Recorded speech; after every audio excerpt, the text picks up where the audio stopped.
O Paneerselvam, the former chief minister and former leader of the AIDMK, who's no longer with the AIDMK, met MK Stalin today at the hospital where Stalin is. There you have those pictures on your screen. O Paneerselvam meeting MK Stalin.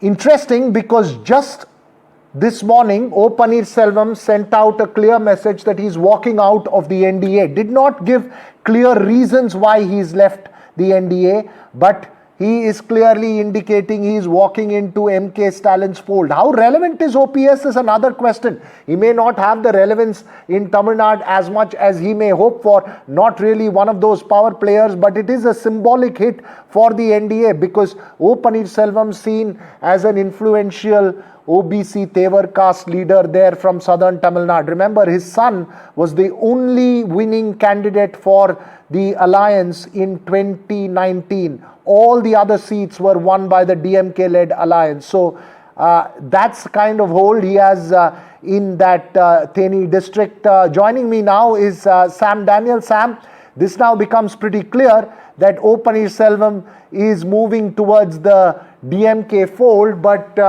what can he bring to the table for the DMK that it already does not have?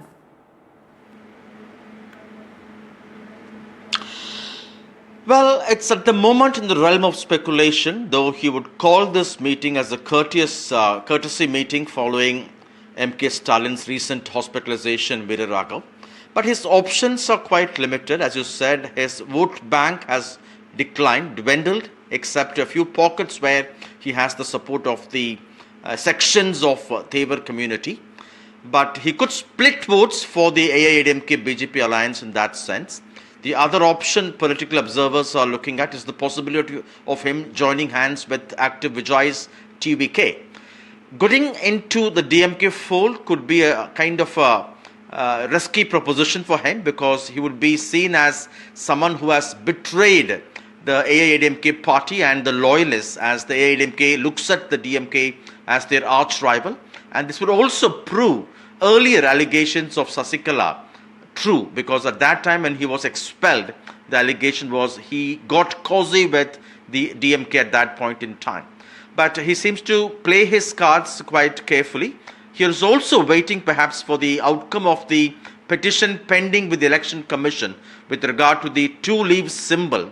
And based on that outcome, he could probably decide and clarify his next political move. In the grassroots of Tamil Nadu politics, one has seen several times AIADMK leaders shifting to the DMK, but the question really is what this does to the NDA as well and to the AIADMK itself, Sam, because there is a sense that the party is concentrated around Edappadi Palanichamy's caste vote base in western Tamil Nadu, and when it loses other caste leaders, there seems to be a hit in the perception for the party. Sumant C. Raman, political analyst, also joins us live right now. Sumant, Vijay has launched his app and is on a membership drive.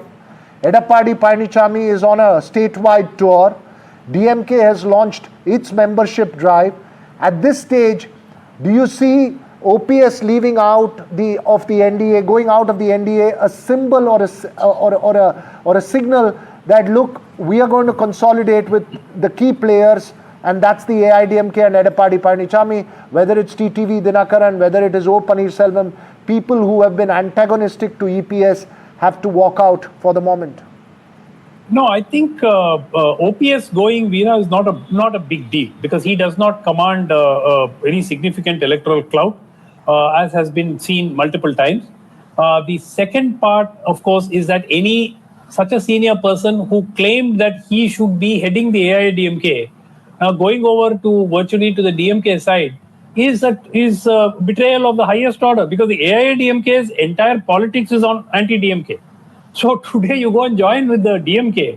I think that for all practical purposes, that sort of puts an end to a serious political role for Mr. OPS. It's also a measure of his desperation. The key part now is that the winner from today's meeting of OPS with Mr. Stalin is TTV Dinakaran.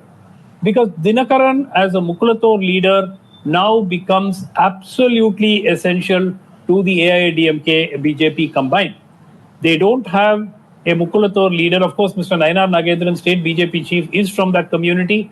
But beyond that, in the AIADMK or its allies, But- they do require a Mukulator leader. OPS was one, But Sumant- yeah. But Sumant, the fact is, and this is to both you and Sam, that Edappadi Palaniswamy's antagonism to whether it is TTV Dinakaran or to O Paneerselvam or to the Sashikala camp is more than obvious. Given that, I what role don't think will he has they... got much of a choice now, Veera. I don't think that the choice is available anymore. He needs to sign up with Mr. Dinakaran. Then Mr. Dinakaran has made it very clear. He says, we are in the NDA and AIADMK has come and joined us. So the question of him leaving the NDA does not arise.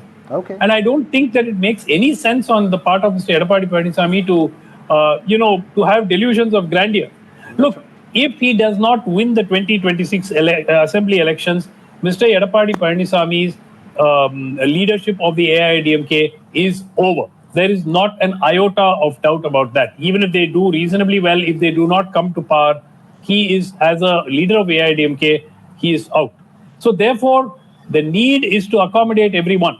If you are going to look at it from an approach, yeah. The need is to accommodate everyone, Sumant. But Sam, also earlier in the day, you had Premalata going and meeting MK Stalin.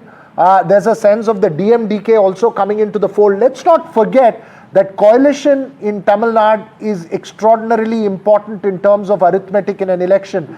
Is the DMK vigorously looking at expanding its alliance, Sam?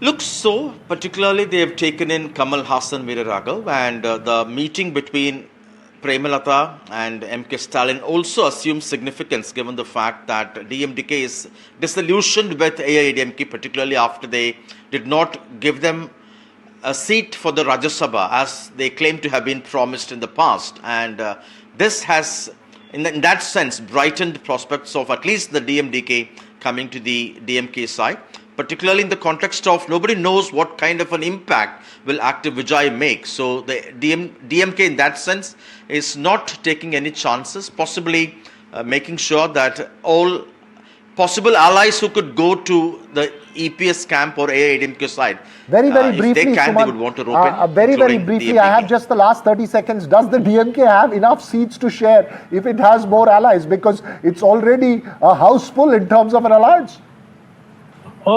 They are loaded with vitamin M. So it may not necessarily be just seats, Veera, that you know how politics plays out in Tamil Nadu. So it's not just a question of being allocated enough number of seats. So for Mr. Kamal Hassan, for instance, after he joined the alliance, he wasn't given a single seat. He just bargained himself into a Rajya Sabha seat for himself. It was not that the MNM did not contest a single seat in the Lok Sabha elections in 24. So it could be various combinations of various things. For instance, the DMDK. All sides DMDK could have been promised a Rajya Sabha seat. EPS has already promised them in 2026. So a Rajya Sabha seat. So the DMK could promise them the same. It's possible. Many conjunctures there, but every side seems to have a lot of vitamin M that Sumant is referring to, if you know what that means.